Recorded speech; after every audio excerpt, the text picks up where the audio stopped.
Hello, welcome to the Generational Gamer, J Prime here, and today I want to talk a little bit about the RetroTink. Now, this is not a first-gen RetroTink.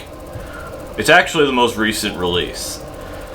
I did two videos early on in the channel's life where I talked about it. Wasn't a big fan. Actually, hate's a strong word, but I hated this thing. And when somebody wanted to buy it, I said, okay, let's back up a little bit.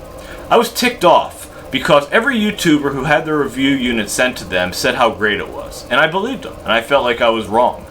And when somebody wanted it, I said, sure, why not? I'll sell it to you. I lost money on it because I buy all this stuff myself. There's very few things for this channel that I haven't purchased. I've got a Pound cable coming for Genesis, which I thank Pound for sending me, and a couple of RAFnet adapters were sent to me. Other than that, everything I show on this channel, I purchased myself.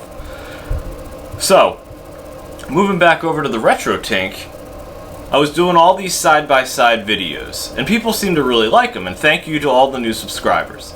So I've been doing a lot with this Hyperkin Super Nintendo, N64, and GameCube cable, and people seem to really like these videos. Well, that's awesome, and I appreciate everybody who's supporting the channel these days. But rather than doing an off-the-camera type of view, how do I make it so I can do a side-by-side? And RetroTink was the answer. I saw a recent Scarlet Sprites video, and I'll link to it if I can figure out how, about the new version of the RetroTink. So I figured, what the hell, I'll buy a new one. And I did.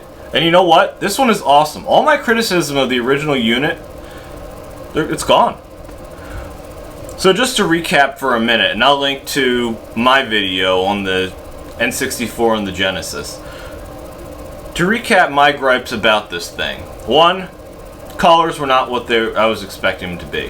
The graphics were not what I was expecting it to be. And with the Genesis and Composite, it just go black and white periodically, and I had no idea why. Another major gripe was the fact that it buzzed, and I could not figure out why. Apparently that was an issue with the firmware. It's since been remedied. I've had no issues with this thing. I don't like the little plexiglass contraption that it comes with, so I bought this thing. And I'll leave a link to this one in there. It's Greg something. I'll put the website in there. And this is really nice. It's a 3D printed case for it. It looks really nice, and it's cheap, it's easy to put together, and it protects the thing. So, I'm big enough to admit when I'm wrong. RetroTink's working really well. It even has a few new features. Apparently it does PAL, which I have no need for, but that's a whole other thing. And with this little case, it'll show you with the lights exactly where everything is supposed to be. Now, I've primarily used it with this video, but I've tested it with everything else. I don't have any of the problems I did with the first gen model. So, my original gripes are gone.